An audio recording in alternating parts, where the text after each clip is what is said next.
আমরা তো এই সোনার বাংলাটাকেই চাইছিলাম, যেখানে হিন্দু, মুসলমান, বৌদ্ধ, খ্রিস্টান সকল ধর্ম, সকল জাতির মানুষ একসাথে মিলে মিশে হাতে হাত রেখে ঐক্যবদ্ধ হয়ে দেশের বিপদে, দেশের উন্নয়নে কাজ করে যাবে। হ্যাঁ, বর্তমানে বাংলাদেশে এটাই হচ্ছে।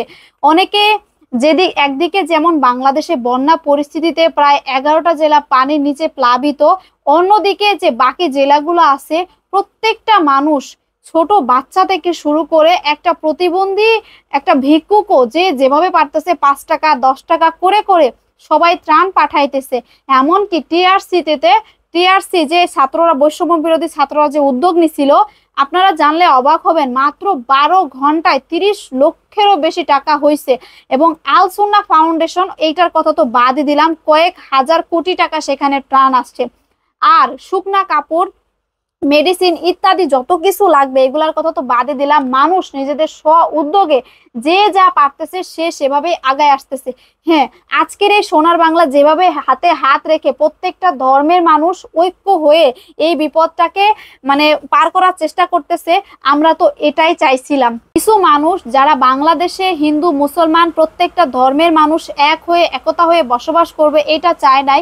তারা বিভিন্ন ধরনের ভাবে বিভ্রান্তিকর পোস্ট দিয়ে বাংলাদেশের মানুষের মধ্যে ঝামেলা সৃষ্টি করা চাইতেছিল। এমনকি তারা বলতেছিল বাংলাদেশে নাকি হিন্দুরা সেভ না, তারা নাকি নিরাপদ না, তাদেরকে নাকি অত্যাচার করা হয়েছে। আজকে তাদের উদ্দেশ্যে বলি, হ্যাঁ, তোমরাই আজকে দেখো এই বাংলাদেশে বন্যা পরিস্থিতি মোকাবেলা করার জন্য হিন্দুদের দুর্গাপূজার যে ফান্ড থাকে, বা সেখানে যারা দুর্গাপূজাতে তারা যেই টাকাটা দিয়ে ব্যয় করবে, তারা উদযাপন করবে, সেই টাকাটা তারা মুসলমানদের ফান্ডে দান করে দিতেছে। কারণ তারা জানে দেশটা আমার, বাঁচাইতে হলে সবাইকেই আগায় আসতে হবে। হিন্দু মুসলমান সবাই এক হয়ে কাজ করতেছে। ইনশাআল্লাহ, আল্লাহ যদি আমাদের সহায় থাকে, খুব তাড়াতাড়ি আমরা এই বিপদটা কাটিয়ে উঠতে পারবো। শুধু এখন আমাদের দরকার প্রত্যেকটা মানুষের ঐক্য।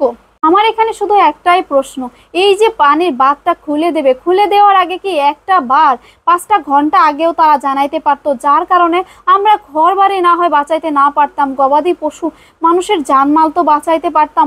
কত মানুষের মায়ের বুকের ধন পানিতে ভেসে বেড়াইতেছে, কত বাচ্চা মারা যাইতেছে।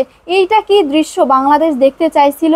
এমনকি বাংলাদেশের মানচিত্র থেকে ফেনী যে জেলাটা, এটা অনেকটা মুছে গেছে। ফেনী এখন গোমতী নদীর একটা অংশ হয়ে গেছে।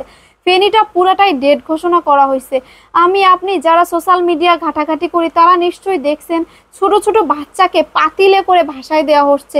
এটা কোনো মুভি সিনেমার কোনো কাহিনী না, হ্যাঁ, এটা বাস্তব সিনেমার কাহিনী, বাস্তব জীবনের কাহিনী, যেটা বর্তমান বাংলাদেশে ঘটে চলেছে। একটা কথা আমি না বললেই নয়, যেটা গত জুলাই মাসে দেখতে পারবেন, যেখানে প্রত্যেকটা বাহিনীরা মানুষের উপরে অত্যাচার করা হয়েছিল, পুলিশের হেলিকপ্টার থেকে মানুষকে গুলি করা হয়েছিল। আজকে সেই পুলিশের হেলিকপ্টার থেকেই মানুষকে বাঁচানো হচ্ছে, নবজাতক শিশুকে বাঁচানো হচ্ছে। এমনকি প্রত্যেকটা বাহিনী, সেনাবাহিনী, পুলিশ, র্যাব, বিজিবি, নৌবাহিনী, প্রত্যেকটা বাহিনীর ভাইদেরকে আমি স্যালুট জানাই যে তারা তাদের একদিনের ইনকাম এই বাংলাদেশের বন্যা কবলিত এলাকায় মানুষের জন্য দান করে দিছে। মানুষ প্রত্যেকে তার স্ব উদ্যোগে এগুলা করে যাচ্ছে। আমি তাদেরকে আরও স্যালুট জানাই, যে সমস্ত ভাইয়েরা নিজেদের জীবন রিস্ক রেখে বন্যার কবলিত ওই সব এলাকা থেকে মানুষকে উদ্ধার করে যাচ্ছে। সর্বোপরি বলবো, আমরা বাংলাদেশি নাগরিক, সবাই সবার দেশের প্রতি ভালোবাসা রেখে সবাই এই বিপদে আগায় আসবো।